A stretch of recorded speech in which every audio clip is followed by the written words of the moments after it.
ప్రపంచంలో ప్రతి వస్తువు ఒక యూజర్ మాన్యువల్ తో వస్తుంది. దాన్ని ఎలా వాడాలో, ప్రాబ్లం వస్తే ఏం చేయాలో దాంట్లో రాసుంటుంది. మనకి కూడా అలాంటిదేదైనా ఉంటే బాగుంటుంది కదా.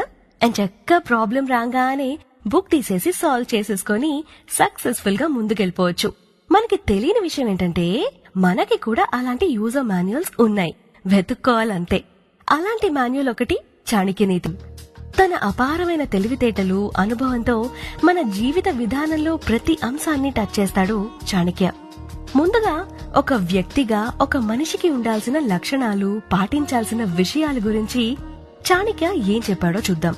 కోపం అనేది మృత్యువుతో సమానం.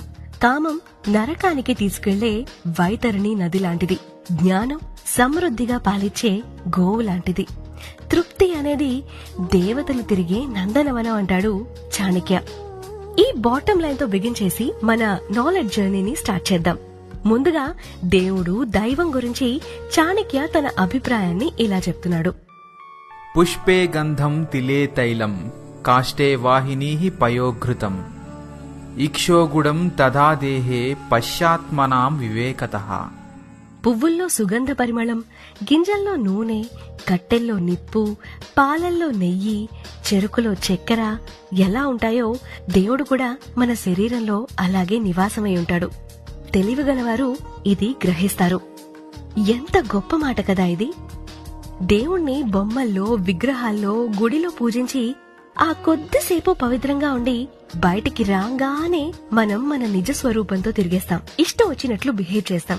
పక్కోడి మీద అసూయ, చిన్న చిన్న వాటికి కోపం, ద్వేషం, బద్ధకం ఇలాంటి లోపాలతో బతికేస్తాం.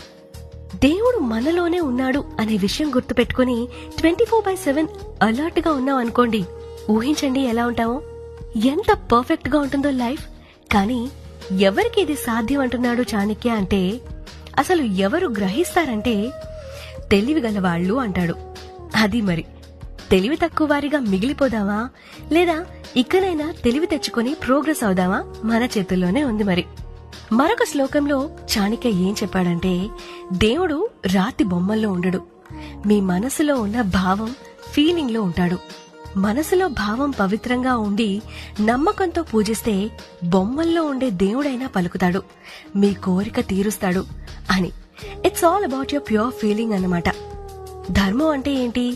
మంచి, నీతి, న్యాయం, సరైనది, ఇలా పలు అర్థాల్లో చెప్పుకోవచ్చు. మనందరికీ ధర్మం ఏదో, అధర్మం ఏదో తెలుసు.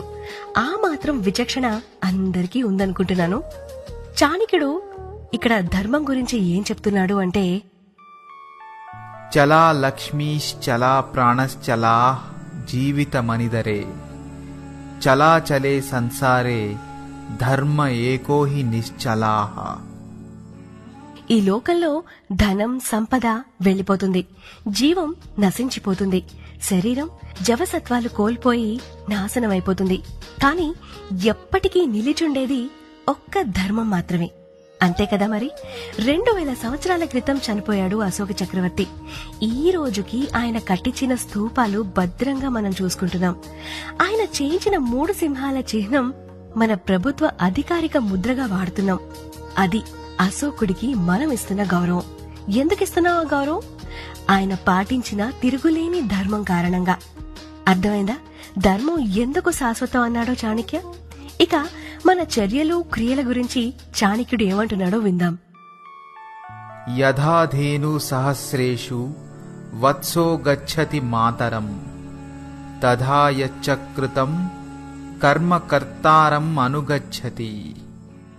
ఎలాగైతే ఒక లేగ దూడ 1000 పశువుల మధ్య కూడా తన తల్లిని వెతుక్కుంటూ వచ్చి చేరుతుందో, అలాగే మనం చేసిన పనుల యొక్క ప్రతిఫలం మనం ఎక్కడున్నా, ఎలా ఉన్నా వచ్చి మనల్ని చేరుతుంది.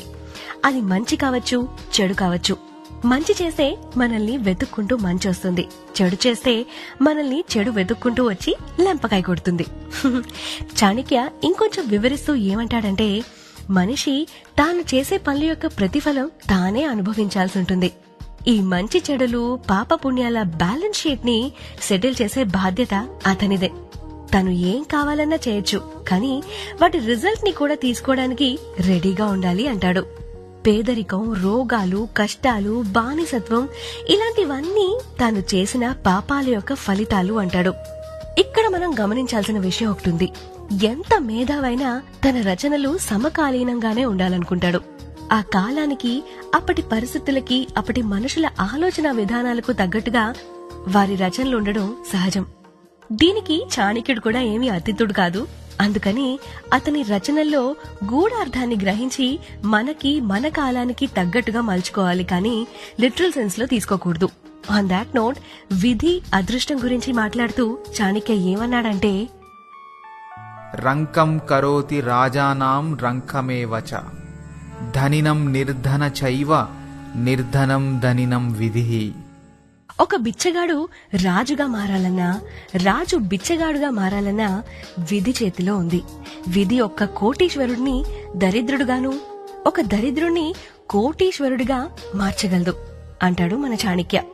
ఇక్కడ విధి అంటే మనం తీసుకునే నిర్ణయాలు, వాటి ఫలితాలు అని అన్వయించుకోవచ్చు.